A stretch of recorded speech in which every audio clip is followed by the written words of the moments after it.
Canım kıyılan canım sesi, eti sarılan senin canım, sarardı kaldı bu canları, bütün canım, var seni tanrı, var seni tanrı, yuvanı.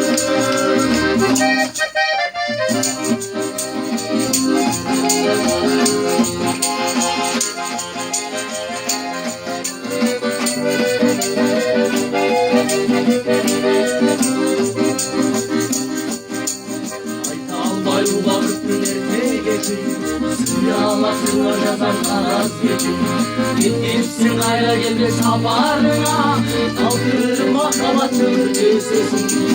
Beni sarılan senin canım, sarardıktan çok boğacanladı, bıttırdı canım. Bari seni tanrı, bari seni tanrı, yılanı.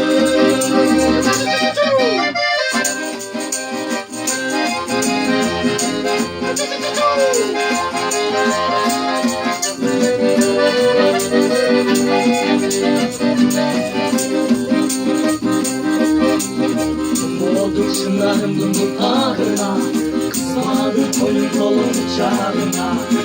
Ölüm kardı olup değittirsin, parmağı tutup çomuk ağrına. Beni sarılan senin canım, sarardı kancı kuracanladın. Tuttu da buyur tuttu kırgın canım, çıkmadı seni tanrı, çıkmadı seni tanrı, sıyırmanı. Beni sarılan senin canım, sarardı kancı kuracanladın.